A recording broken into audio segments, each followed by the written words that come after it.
Good morning. I'm Muriel Bowser. I'm joined by members of my public safety team and DC residents. We are located in the heart of Ward 4.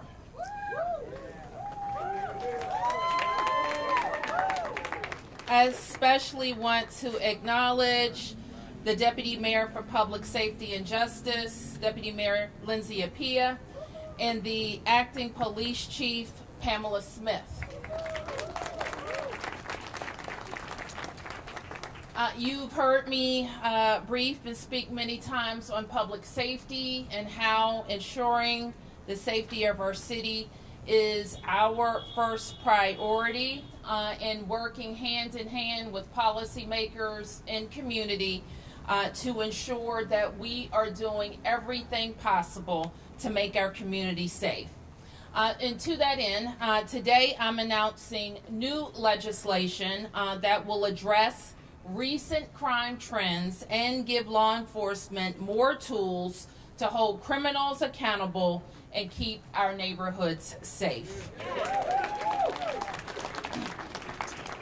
The Addressing Crime Trends Now Act will create an environment that better supports communities and victims, as well as MPD's ability to hire and retain qualified officers.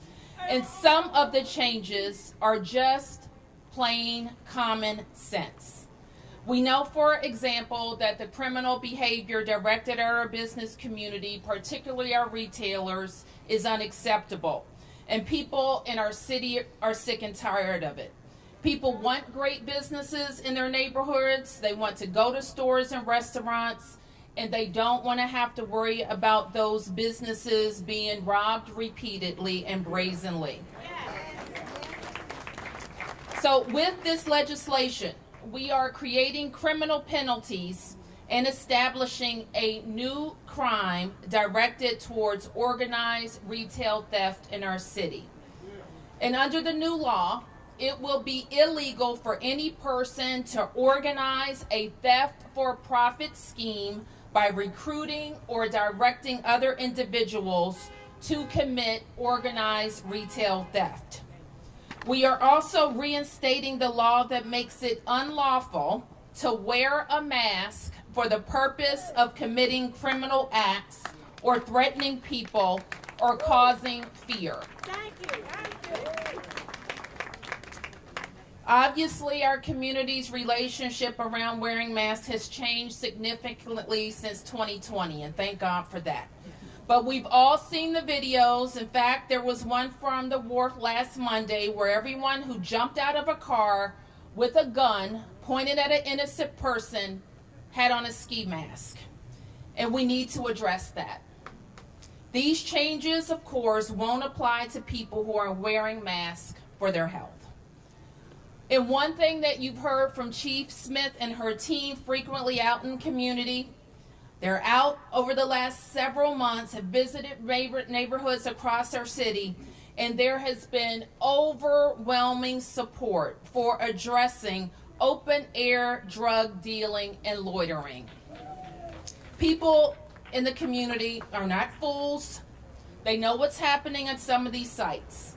And the new legislation will allow MPD to limit loitering by reinstating the ability for the police chief to declare a drug-free zone for up to 120 hours to disrupt and prohibit people from congregating on public space for the purchase, sale, or use of illegal drugs.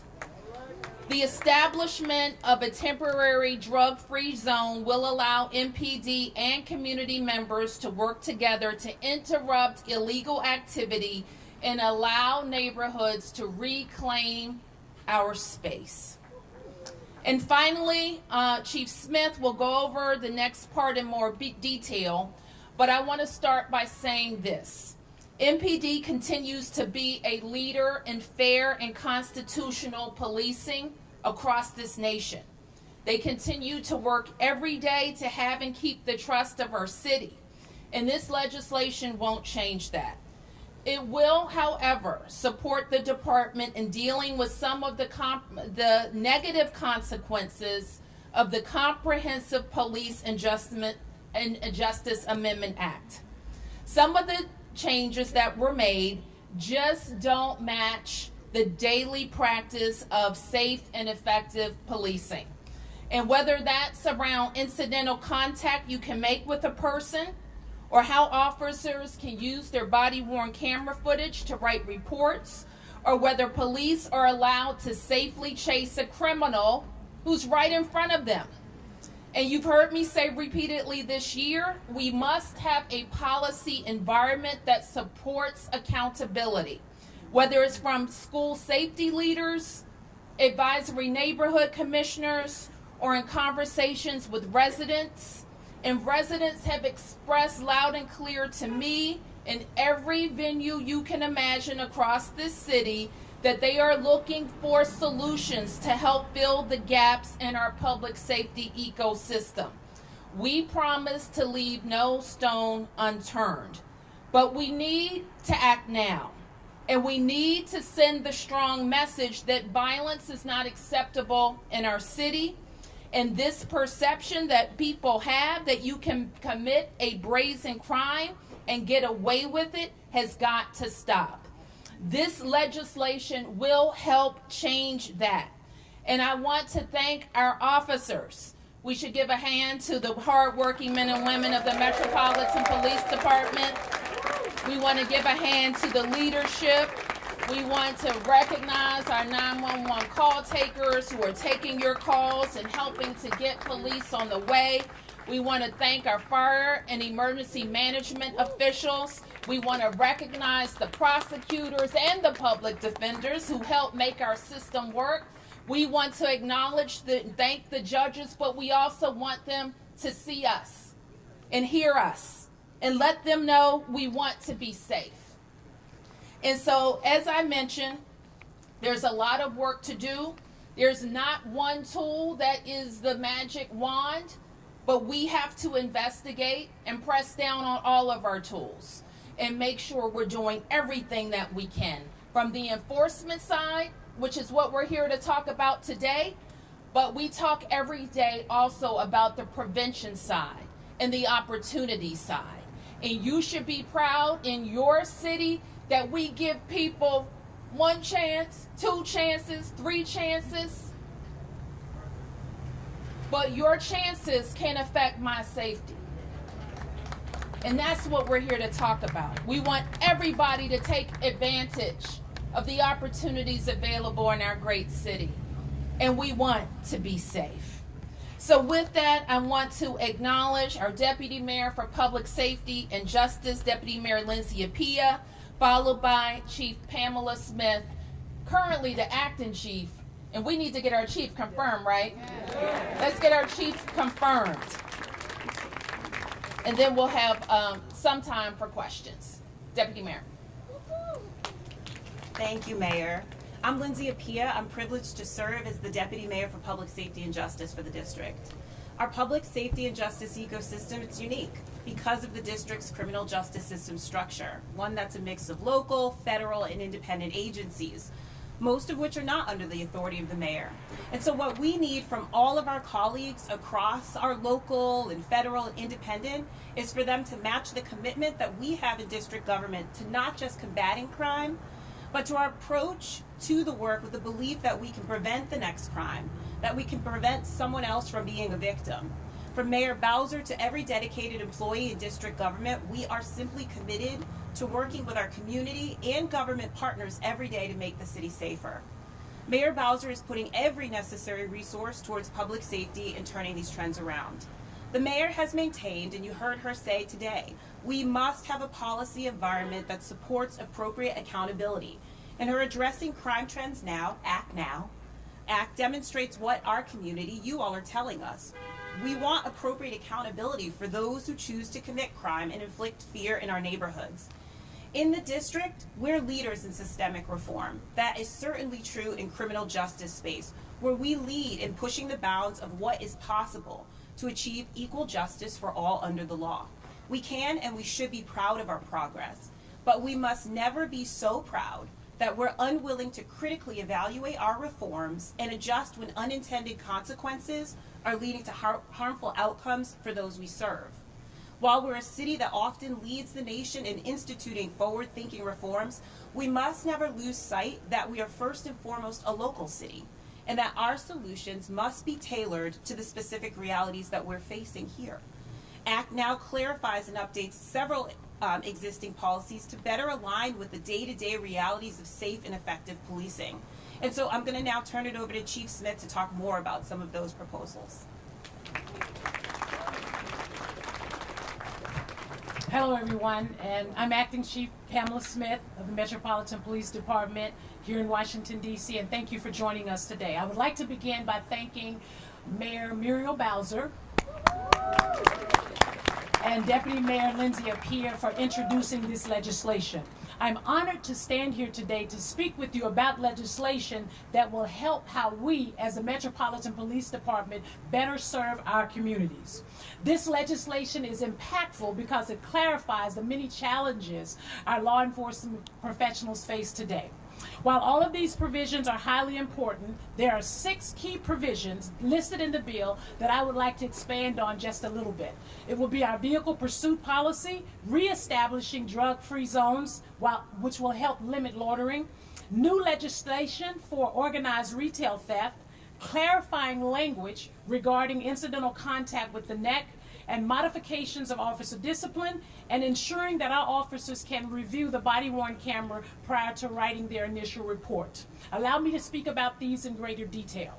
Vehicle pursuits. When the Comprehensive Policing and Justice Amendment Act went into effect in April of 2023, MPD immediately began to experience the effects of the legislation, which banned pursuits in all cases. Working with the mayor's office and the council, this summer an emergency clarification amendment was passed, which clarified some cases where pursuits could occur. This legislation includes those clarifications. Make no mistake, the Metropolitan Police Department recognizes the potential harms of vehicle pursuits, but our officers must have the limited ability to pursue in the most violent cases to ensure that we keep our communities safe. Anti-loitering, drug-free zones. Residents, let me say this again, and I've been out in many communities, residents have very real complaints about drug transactions that they are witnessing in public space. This legislation will return a practice that has been determined to be constitutional by reestablishing drug-free zones. This serves as another tool for our Metropolitan Police Department to address drug-related crime on our district streets and protect the public from the dangers that are often reasonable and associated with sales, purchase, and the use of illegal drugs. Organized retail theft. We continue to hear from our business community that organized retail theft is a problem which can impact revenue, but also impacts our job communities. And this legislation gives the Metropolitan Police Department the ability to address organized retail theft. Specifically, this legislation gives officers another tool to hold folks accountable who make concerted effort to thieve for profit and or directing others to do so. We uphold, and I'm going to be clear about this, we uphold the district's values, and we underscore that this type of behavior is not tolerated here in the district. Similar to clarifications necessary on vehicle pursuits, this legislation seeks clarification language related to neck restraints and asphyxiating restraints, specifically clarifying incidental contact versus an actual neck restraint. MPD has long restricted neck restraints that would cause an individual's inability to breathe. These policy restrictions go back decades, and I fully support these restrictions. The provisions in this legislation, the provisions in the recently constructed legislation, the Comprehensive Policing and Justice Amendment Act, are overly broad and jeopardizes our public safety. As we have experienced since the effect of the amendment, this spring, the combination of the words intent or effect with the assertion of the word movement has created numerous situations where officers were engaged with armed individuals, individuals attempting self-harm, or similar, and due to incidental contact and volatile situations were in violation of our current policy as written. While codifying the restrictions may have been well intended, they have the unintended consequences of potentially escalating the severity of the force that is used. And it creates situations where our officers are kind of hesitant to go hands-on to apprehend an individual when it is appropriate. It has created circumstances where officers' credibility has been called into question due to incidental contact. I want to be clear. The Metropolitan Police Department has and will continue to prohibit what we think the public thinks of as a neck restraint. But this legislation clarifies language to address concerns of incidental contact by our officer. This legislation maintains the restrictions that are necessary to potentially harm the public. We're also talking about the modifications to officer discipline to maintain transparency, but also allows for privacy rights to be protected. This legislation introduces well-needed revisions to our officer discipline standards to ensure the officers, number one, continue to be held accountable and provide public transparency around discipline, but it also provides them privacy protection that is afforded to every other government DC employee. And finally, the body-worn camera review prior to writing reports. This legislation aligns our body-worn camera policies with nationwide best practices and recommendations from the U.S. Department of Justice and the United States Office of Attorney here in the District of Columbia. Currently, due to the restriction in current law, an officer is not able to review their body-worn camera prior to making an initial report. While this makes sense in cases involving a police officer-involved shooting or serious use of force, for most calls police officers respond to, the body-worn camera is an important tool to document what was observed and what occurred. And we need our officers to be able to utilize this tool to the fullest extent. This new legislation allows our officers the ability to provide the most accurate police reports possible. And being able to view their camera footage to recall relevant details from the scene is important, not only for our department, but it's also important for the United States Attorney's Office when they are prosecuting cases. This recommendation is also supported by our United States Attorney's Office and mirrors national best practices recommendations. I want to again thank Mayor Bowser for her continued support of public safety here in the District of Columbia and her tireless effort and work to submit to Council legislation that will help the Metropolitan Police Department to better serve the communities that you live in and the communities that we live in. Thank you.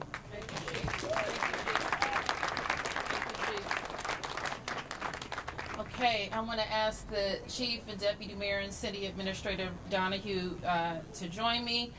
We'll take some press questions, and may have time for community questions. Yes, please introduce yourself as you speak. I'm Janae Dill with Axios. Madam Mayor, it's probably been a very long time since DC leaders talked about open-air drug markets so specifically. Can someone talk about how many you suspect there are in DC, what's exactly being sold illegally now, and what areas might be targeted if this were to become law? Let me ask the Chief to respond. And so, as most of you know, we have been conducting multi-agency initiatives across the District of Columbia. And in that process, we have a 3-day approach where there are certain areas across the district based off of data where we recognize that, and then our community members have also shared with us that there's significant drug transaction. On day 1, we will go out and we will determine, we send our criminal investigators, our detectives out in those areas to really take a good look at the types of drugs that are in those areas. We make effective arrests. Day 2, we come back and we bring in an all DC government approach to really take a look at those areas. And then what we'll do is day 3, we do what's called a celebration. I'm sure some of you have participated in those areas. So there are quite a few areas across the District of Columbia where we intentionally will focus on, where we recognize that there's open air drug markets specifically related on the data that we currently have. I don't want to forecast where we will go, because we have to create plans to make sure that we not only keep the community safe, but also keep our officers safe. And as I come up, I should acknowledge that we've been joined by Councilmember Kenyon McDuffie at large. Thank you, Councilmember Anita Bonds at large, and Ward 4 Member Louis George. Next question. Yes. Good afternoon, Mayor. Can you talk about your reversal on opposing drug-free markets some years ago to now, and why the change of heart here? My what? My what? You repealed the drug-free zones in 2014. Why now? Why bring this back in this legislation? Thank you for that question, because as I recall, I think that was the year that, my last year on the council, and a measure moved from Councilmember Grasso that joined prostitution-free zones and drug-free zones, if my memory serves me correct. And that bill I supported that bill. And the question that was previously asked is accurate. We see, and part of the reason why you hear that we call this bill addressing crime trends now, is that we want to blunt a trend that we see in more open air drug dealing. That we have pretty much squelched in the city, save for, I would say, a handful, but certainly less than 10. And we don't want that activity to proliferate. This law, the drug-free drug-free zones was in place. How long did you tell me, Deputy Mayor? From 1996 to 2014 in the district, and we think that we want the police to have the tool. I want to kind of set some expectations that the police chief will deploy and use the tool using the officers that are available to us, and she will prioritize it for the best interest of public safety. So no one should think that there will be 20 drug-free zones being implemented at the same time, but this is a tool that the chief would have. I press questions first. Yes. Yes. Mayor Bowser. Yes. What part of Act Now do you think best will address gun violence? All of Act Now and all of Safer Stronger. So as you know, we introduced a bill late spring, early summer that included many provisions that we think will make the city safer, including addressing gun crime and gun penalties. And so all of that is important. But the things that we're introducing today address the 6 pillars that the chief mentioned that are going to help us address emerging trends in retail death and open air drug dealing, but also reinstating the prohibition on ski masks. Yes, Mark. Mayor Bowser, 2 questions for the chief. One, chief, on pursuits, can you tell us, under the new legislation, when would it be permissible for an officer to engage in a vehicular pursuit, and whose decision? Would it be the officer's decision, or would they need to get permission from a commander before engaging? And I have a follow-up to that. Okay, Mark. So when it comes to vehicle pursuits, it must, the threshold for that is that the officer must be able to witness that there is an imminent threat to public safety. He or she can use their own discretion in determining what that is. However, we do have very, very strict policy that dictates when, where, looking at the factors, whether there are large crowds, when we pursue vehicles, and keeping in mind it has to be an imminent threat of criminal activity that is afoot, and being able to apprehend those suspects within a reasonable amount of time. And I say reasonable amount of time because we want to take into consideration the elements that are around a particular situation, making sure we're not in a school zone and places like that to ensure that the public stays safe. That is the officer's discretion, as I stated, however, with close supervision from the supervisor. Can I ask about a specific example? We saw the video recently of a vehicle that struck a family in a crosswalk. There was a police officer just seconds after that rolled on the scene, initiated what looked like he was going to go after the car, then came back and said he wasn't allowed to pursue. In that instance, would that officer, if this legislation was in place, would that officer have been allowed to pursue that vehicle? And likely apprehend that person? As much as I would like to answer that question, I can't speak to it because I don't know exactly what you're talking about. I think we do have, in the legislation that was passed this summer within the emergency bill, gives officers a little latitude to be able to pursue vehicles when there's an imminent threat. And again, I can't answer that particular question. I appreciate that. And Yes, then on the restraint, the neck restraint, you were kind enough to give us what I thought was a very helpful demonstration of what would not be allowed as far as a chokehold and what would be allowed as far as a neck, putting restraint on somebody or pressure on somebody's neck. Could you give us that demonstration again for the public right well, now? I wouldn't be able to do it right now. We can certainly do it off camera. We will certainly be able to do it on Oh, I'm sorry, do it off camera. And we can also direct you to the link on our website where our community briefings are, that we publish those use of force, specifically related to neck restraints and other use of force on our website. So you won't give us the same demonstration on camera that you gave us? I will not give, when I gave it to you, it was off camera. And I would defer to, certainly willing to demonstrate, but not on camera. Why is that something you won't do on camera? Mark, we have actual examples, so we don't have to make up an example here, because we have actual examples. And we put them up, in our community briefing, so you can see exactly what the police are dealing with and talking about. Yes? Yeah, Mayor Bowser, could you just bring us up to date on the hiring and retiring of police officers right now? Getting any better, worse, steady? Chief Smith? Yep. Good morning. Thank you for that question. So I say that we're getting better when it comes to hiring. I've been in this seat since July 17, 2021. In August, I'm sorry, 2023. Woo, did I go back? My bad. We've had 21 officers, recruit officers in our August class. Our September class, we had 21. And today, I'm happy to announce, this morning at 7 a.m., we have 23 new officers that have been recruited for the Metropolitan Police Department. I have also established a recruitment team, a very diverse recruitment team that will focus specifically on recruiting officers for the Metropolitan Police Department. Okay, in the I have press two of questions, Yadelia. Chief. First question for the chief. I have two questions. I know you spoke to parents at the parenting workshop at the Arc this Yesterday. Sunday Yes, we did. in Ward 8.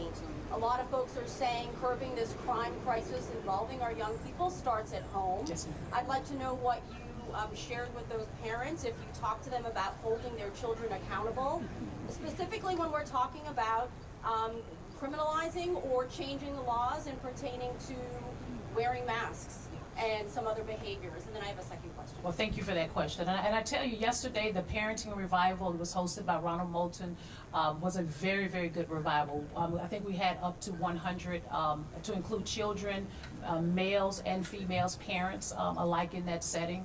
And the intent was really to help some of those parents find solutions for how they need to address their children. Some of them have exhausted themselves of every single tool that they have. And the Metropolitan Police Department, and I specifically, the Chief of Police, want to be a part of helping them resolve some of their issues. And I've shared with them yesterday my upbringing, where there were days where, you know, I didn't know where my next meal was going to come from as a child, right? I talked to them about some of the disparities that my mother had when it came to resources of being able to raise 3 children at a very young age. And so knowing that these women and these men are still struggling with some of those same issues, I want to specifically be able to share with them that there are resources available to them here within the District of Columbia. The second piece was that we recognize that some of our parents are dealing with mental health issues. You know, being able to connect with DBH to ensure that this is not just a one-time meeting. This is going to be an ongoing meeting, and we will continue to have. And it's my understanding from Mr. Moulton is that we will take this across the District of Columbia, because it does start at home. And again, I'll preface that, as I said before, that parents are exhausted with ideas. I had one young lady who cried about the fact that she pleaded with the system to keep her son not necessarily behind bars, but to get him some resources because he was just really out of control and she had no other measures in place. We have at the Metropolitan Police Department our Youth and Family Engagement Bureau, where we work with at-risk kids on a regular basis and their families. And I would encourage you, if you haven't had the opportunity to meet Assistant Chief Wright, please reach out to him and we will do whatever we can along with some of our other DC government entities to support our parents in this space. Okay. Second question was just about the body-worn cameras and some of the other policy changes you have planned. You said the U.S. Attorney supports those changes as well. Did you get guidance from the U.S. Attorney in regards to what changes could be made to make sure cases are prosecuted? Absolutely. And one of the things that I will say, since I've been in this space with Matt Graves, he and I have met, if not bi-weekly, monthly, to really talk about making sure that when we write our reports that they can prosecute. And one of the hindrance in that is not being able to articulate or remember, right? What actually occurred. And it's not necessarily the actual entire incident. It may just be a color of a car, right? Our officers come to work every day and they have calls waiting for them when they get to their districts. And that's a lot of information for them to remember. Having them, giving them the opportunity, and this legislation will do that, to review their body-worn cameras prior to writing their final police report will certainly help and aid in prosecution of cases. Yes, Do you have 7 votes on the council for the legislation? we will. Yep. But let's start today. Let's start today. Hold up. You asked me a lot of questions. Let's start today. You asked me, do I have 7 votes? Let's start today. You got any other questions? Yes, go ahead, Janae. Go ahead. All right, so. Go. I'm sorry. So as far as the constitutionality, there Yep. were questions about that among the council. People who I spoke to on background said that a former AG said that there's a gray area as far as anti-loitering laws and constitutionality.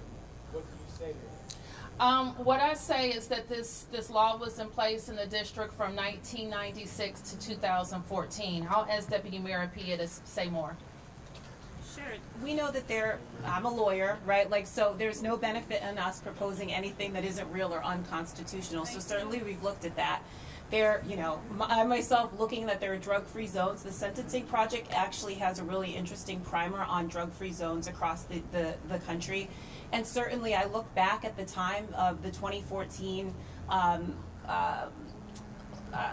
when the council struck down the 2 together. And were there any challenges specifically to the anti-loitering drug-free zone? No, there aren't any that I'm aware of. There certainly were issues around prostitution-free zones, but constitutionality, whether it's in policing or any of the proposals we're making, is at the foundation of anything that we're going to put forth, and certainly a primary consideration for this lawyer. Follow-up question.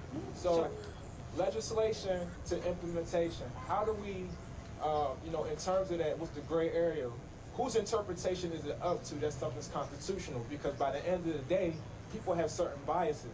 And, when it comes to particular cases, it might change based on who you talk to. And, we've seen that time and time again. So what are the safeguards against that, against certain laws being abused, even if it is for safety's sake?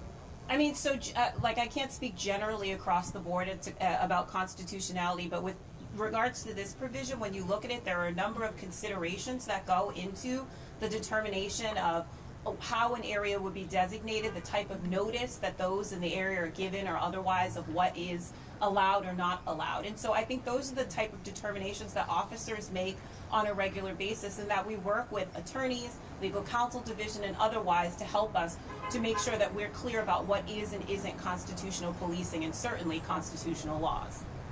Okay, you've been waiting. Yep. Mayor, Deputy Mayor, Chief, Tom Rousey, ABC 7 News. 2 questions. One, just kind of getting into the details deep in the legislation. It seems like there are some provisions that make it more difficult to get information, at least about officers accused of violations. So I wanted to ask about the thought process and what problem you're addressing there, and if there's concerns that it might keep the public from getting information the public should know. And also on the masking part, I just wanted to ask, since people would still be allowed to do it for health reasons, how does that work on the street? Like, would it just be an extra charge after the fact, or would it be more than that? Let me ask the deputy mayor to speak to it. Sure. So, I'm sorry, on the first part, one of the things is we're committed to transparency, and we recognize that there is a higher level of accountability and expectation for officers, which is why the proposal that we've put forth is that for substantiated allegations of misconduct, that information be made available to the public, which is something that we don't do for any other district employee, right? You cannot get information about individual employee discipline. But we recognize there is a higher standard for officers. But we also recognize that there's a balance between a need for transparency and appropriate accountability for officers and some privacy rights. Officers have entitlement to due process and otherwise as well. So if they have allegations that are not substantiated, we believe there are some balances, and that allowing them to have privacy in those instances is still appropriate. And then, I'm sorry, the other part on masking in process, this was the law until 2020, and so certainly it is not just that, the MPD will stop people from wearing a mask. It's a mask right? So someone who is wearing a mask for the purposes of engaging in a violation of a criminal or civil penalty, to threaten, harass, or to cause fear, those are the type of, based upon the totality of circumstances, those are the type of determinations that MPD officers have to make a lot of time when determining how to prevent crime. And so what we're giving them now is a tool. I use this example because it's a real one. We have a nightlife task force, and I met with the business owners in U Street corridor who were asking us, listen, people are coming in with ski masks on in July. You can't do anything about that. And the answer was no. That MPD, they are committed to constitutionality. They can only enforce the law as it is. If there's no law, there's nothing for them to enforce. And so this isn't about getting people on an extra charge for wearing a mask. It's about preventing crime, right? That's really what it's about. And so giving our officers the opportunity to prevent crime before it happens based upon their evaluation of a threat. But what happens to that person when they walk in to the store in July with a mask on? I mean, are they arrested? Are they apprehended? Does the mask come off? Do they have a conversation? Is that a crime to have a mask walking into a store in July? So, in and of itself, Delia, no, it's not a crime to walk into a store with a mask on in July. But based upon an evaluation by MPD, you often see in our lookouts or otherwise 4 people in ski masks walking up sidewalk or otherwise. This gives MPD the opportunity to even engage. If an officer saw someone approaching walking up the sidewalk now in July with a ski mask, they have no tool to engage, even if they believe that is, based upon the totality of circumstance, a concern. So I can't say, right, like in random examples, the chief would be better, or but really it's about, okay, we want to give them the opportunity to at least break up. That's even what we're talking about with drug-free zones or otherwise. We want to interrupt the potential for criminal activity. That's the goal. I want to talk about strategy. What is your strategy for getting to 7 votes on the council? This is my strategy on any legislative piece that I introduce to the council. I ask the professionals and the experts what they need, be it in fire and EMS or MPD or the Department of Human Services. And I introduce the legislation that I think will help close the gaps. In this case, the legislation that will help keep us safer. And then I work with the members of the council to get the legislation passed. Frequently, people tell me it won't pass. You have 0 votes. And I just keep working hard every day to say to members of this community, for example, in Ward 4, who talk to me daily about their concerns about safety. They ask me frequently about wanting more police officers. And what I tell them is I can't do it alone. We have to have a policy environment that supports safe communities. We have to have a policy environment that allows us to recruit and retain officers and not lose our officers to the surrounding jurisdictions because our policy environment makes them scared to do their job. Does the work begin today then? I've heard Chairman Mendelson's office wasn't briefed beforehand. Was Brooke Pinto's office, for example? Brooke Pinto herself was briefed, and she's the chair of the committee. And so that is frequently our process. We talk to the chair of the committee upon introduction. We shared the legislation. You know, my side, the mayor's side, is required to get a legal sufficiency, so we also submitted it to the Attorney General. And I'd like to have this introduction to the council by their November meeting. Can I ask, going back on a follow-up, I didn't get quite an answer on this. I mean, what is the drugs that you all suspect are being sold in these open-air drug markets? I think it's worth the public sort of getting, you know, an understanding of that. Sure. It's opioids, fentanyl, controlled substance drugs that are illegal in the District of Columbia. What about marijuana? On Kennedy Street, for instance, Is that prosecutors illegal? said, well, it's not illegal, but on Kennedy Street, prosecutors charged the Kennedy crew of bringing marijuana from California, for instance, and selling it on the street. Is marijuana, the sale of it illegally, a concern? Absolutely. Yes, sir. Is that a big concern among these markets? Well, it's a concern because you cannot sell marijuana and you cannot illegally sell it. You can't use it, sell it, or possess it. So, in the spaces that we're in right now, and to your question, it is illegal, and we would affect an arrest in that case. So Chief, can I follow up on that? You would not be able to possess a legal amount of marijuana in a drug-free zone? Well, an illegal amount, not a legal amount, illegal amount. So would you be able to possess 2 ounces of marijuana in a drug-free zone? You don't know the answer to that? Come on. No, it's illegal. Why is that?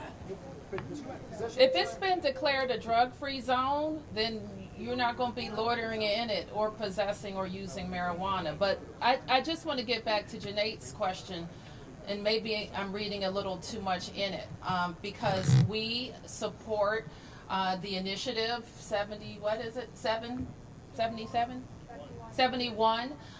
that the people of the district passed, but it also created very dangerous gray markets in the district, which is why I also introduced legislation to allow the district to tax and regulate marijuana. The marijuana, now Chief didn't say this, I'll be a little bit more colorful, is a lot of cash in it, it's still a lot of street sales, and it's a lot of violence involved in it. So whether it's marijuana or fentanyl or pills or Percocets or whatever, these drugs are fueling violence and they're disrupting peaceful communities. Okay, I'm going to wrap up my press questions. Are you a member of the press? Yeah. Okay. Washington Times. Okay. Yeah, there was talk of unintended consequences from the past police reforms. Yeah. I was just wondering why there was a blind spot to those potential consequences at the time they were passed. I don't think there was. Certainly not from us, not from our previous police chiefs. I have noted concerns throughout. There was an emergency passed, and I think, and let me just say this, I think that the intentions, they were well-intentioned.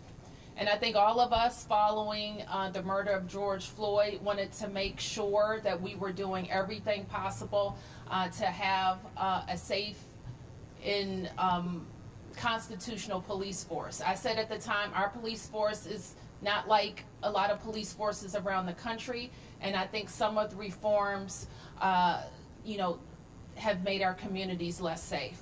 So there's not to say that there weren't good pieces of that legislation, but we are addressing some things that we think are very important. All right. Any other press questions? All right. Press question? Yes. Beatrice Peterson, ABC News. You talked a little bit about the Wharf situation, the armed robbery that happened earlier this month. I'm just curious from you, do you see that as possibly the breaking point for the creation of the new masking law? And about the masking law, do you consider that to be maybe a misdemeanor or a felony or a citation? The incident that you're referring to really has nothing to do with the introduction. We've been working on it for a few weeks with this more comprehensive piece. Let me ask the Deputy Mayor to talk about the specific charge. Again, so this is more, I have to look if it's I don't believe we've made it a felony. It's linked to a mask plus. So if someone's engaging in criminal conduct or has intent to threaten, harm, or harass, certainly that will be charged as well. But again, I sort of point to this because, this isn't about criminalizing behavior so much as changing behavior, right? Like, so our goal is to interrupt criminal activity, and if people are engaged in other criminal conduct, that will be charged. But the charging decisions are MPD's and certainly the U.S. Attorney's Office. Okay, last question, Michael? Yeah, hi, Michael from the Washington Post here. Are the members of the council still here? I'm wondering if we might be able to hear from them about the proposal, what they've heard. What's your question? Did they leave? Oh, they're here. Yeah, what's your question, Michael? Yeah, I want to know what they think of the proposal, if they support what's being discussed. Obviously, what they passed in 2020, 2022 was criticized, so I guess responding to everything that's being said. Sure. Councilmember McDuffie? Thank you, Mayor Bowser. So, Michael, I think that was your question. I'm not sure where you are. So, I don't want to speak for my colleagues, but I have not seen the proposal. I don't think any of us have yet to review the proposal. I think it deserves an expeditious review to determine what the council can agree on to be able to promote, because ultimately I'm here, and I think my colleagues are here, because the violence that we're seeing right now, the crime is rampant and it's unacceptable. And so we came as a show of support for residents who have felt like they need to see their city, their mayor, their council members, and other elected officials really engage in action to promote safety across the District of Columbia. So the minute I have an opportunity to review the mayor's proposal, I'll be happy to go on record with you about what I agree with and what I don't. But ultimately, this today for me was about really showing a sense of solidarity that I do not accept the levels of crime that we're seeing, and the solutions need to come in a myriad of forms. And if there are things that we can work with the mayor on, then you should know that we're going to work with her to make sure that we get that done.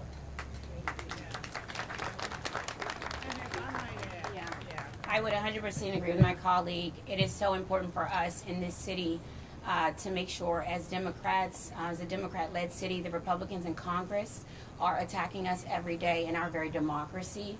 And as a Democratic-led city, we have to stand together united. And so, as my colleague said, we are standing here together united. We're also saying to our community members that we are going to work together. It can't be the council versus the mayor versus the judges versus USAO versus AOAG. It has to be all of us united together, working together. That's the environment we have to be in, and that's the environment that we all are committed to doing. I'd just like to add a word about what we are seeing today, all of us together. It is about being solid and together, unified in fighting this, what was called many years ago, this scourge that is on our city, our communities. And that's why we're here. It's not about whether or not a provision may have a little twist in the law.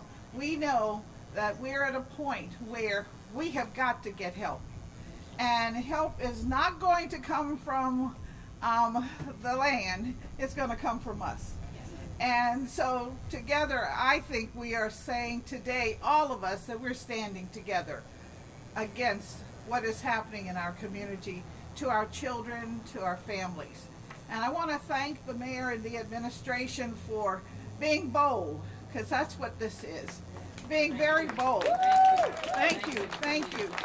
And we're here because this is our town. And we have to make it work, and that's what we're committed to doing. I don't know if we have 7 votes, but we probably will. Thank you, Mayor Bowser, could you follow up with the council members on this, if you don't mind? I appreciate all 3 of you, being served with Councilmember Lewis George. I appreciate that you're all here and you want to do something about crime. But from what you've heard this morning, whether it be about the use of force changes, the release of data, Is there anything that you see or have heard today that is either something that you know definitely you can get behind, or that you know is definitely a deal breaker for you? Mark, I appreciate your question, and I sincerely do. Without having seen the proposal and read specific language, there's no way to be able to comment on what I'm going to vote for and what I'm not. What I will say is that I can agree with the mayor and anybody, for that matter, who is putting forth policies designed to make our city safer. I'm willing to work with them, right? And so I'm here today because I'm showing that I'm willing to work with the mayor. I'm willing to work with these ANC commissioners, our civic association leadership, with my colleagues on proposals that we can agree on that are designed to keep our city safer. If it is fair and constitutional policing, then it should be on the table in terms of what we are looking at to make our city safer. We need to enhance the level of safety that is in our communities today, and I think most of us can agree on that. All right, you heard it. And we're not going for 7, we're going for 13. Okay, thank you, everybody.